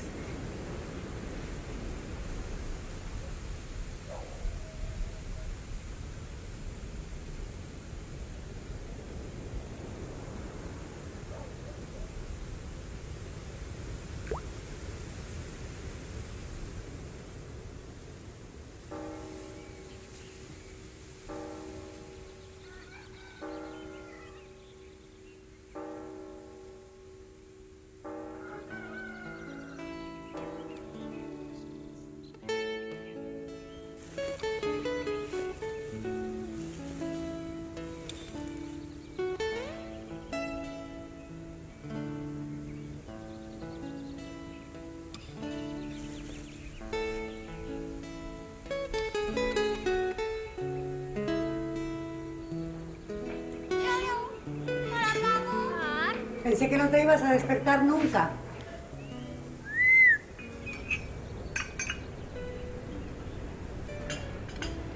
Tres días duró el romance de tu mamá con tu padre. 3 días. A tu abuelo, ¿eso le pareció una locura? Por muy apuesto y emprendedor que fuera. Ese hombre acababa de llegar en un barco y quién sabe de dónde. Era marinero mi padre. No, qué va. Dice que era hombre de negocios. Llegó en un buque y a los 4 días, con las mismas se fue.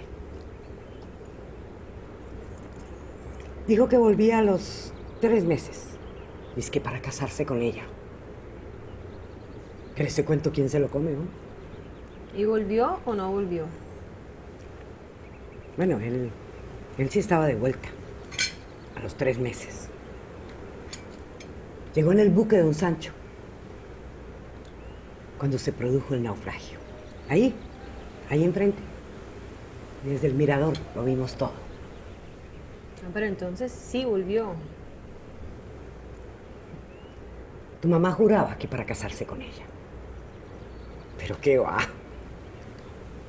Un forastero, hombre de negocios, que se iba a casar con una niñita de este pueblucho.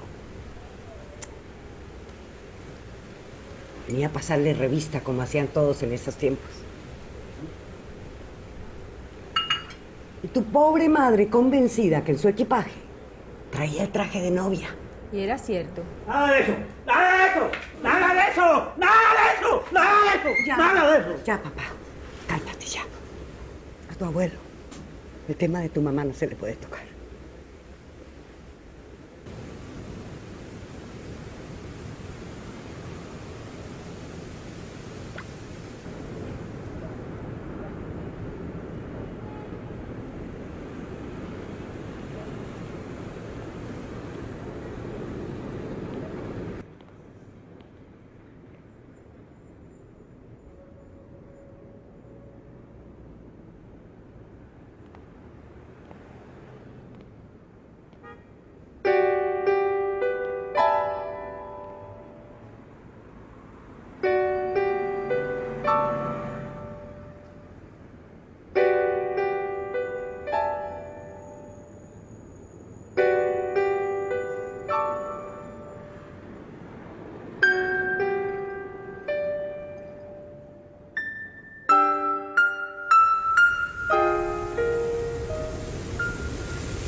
¡Tía!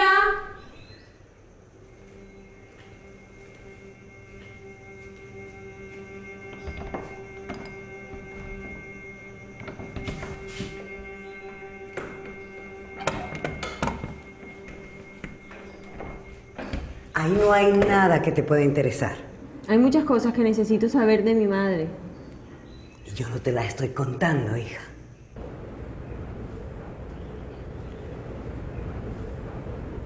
Me estoy enterando de verdades muy duras, tía Irma.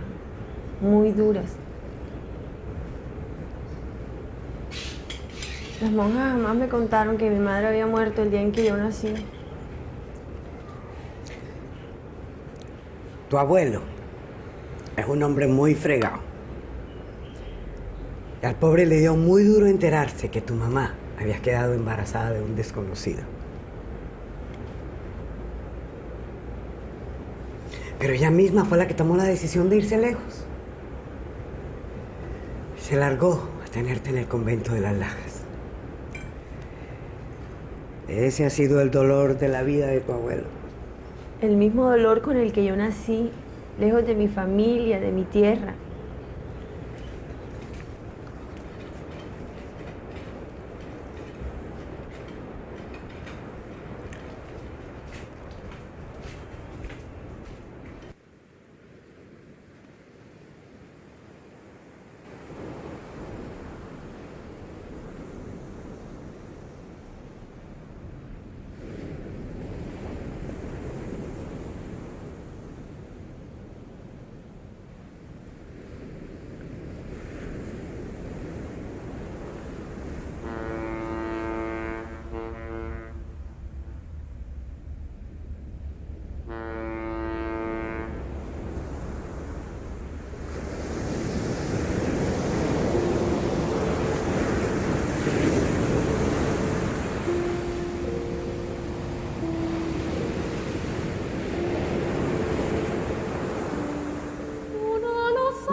esperabas?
Tía, ¿quién era ese hombre? ¿Cuál hombre? Yo no veo a nadie. ¿Cómo se llama el barco que atracó esta mañana en el muelle? ¿Barco? ¿En el muelle? No, querida. Ese muelle lleva 30 años abandonado. Desde el naufragio del Don Sancho. Está cerrado.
¿Por qué lo abriste?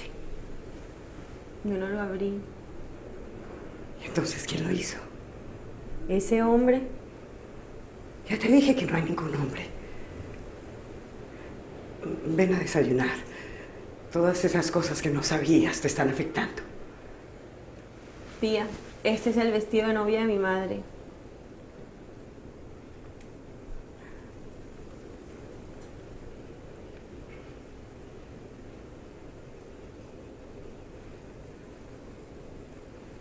Hoy el desayuno va a estar delicioso. Ilva, el vestido. Ese vestido puede ser de cualquiera. Te esperamos en el comedor.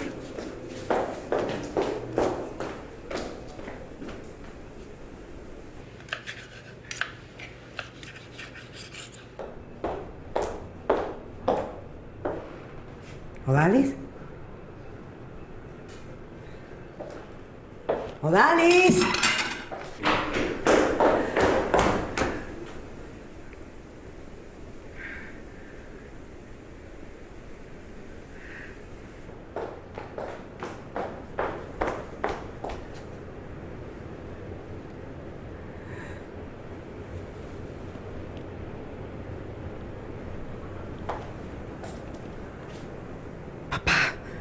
¿Cómo pudiste?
Bueno, finalmente, ya para terminar, ustedes me van a sacar de este cortometraje qué movimiento filosófico ustedes logran ver de todos los movimientos filosóficos que les acabamos de enseñar dentro de la guía.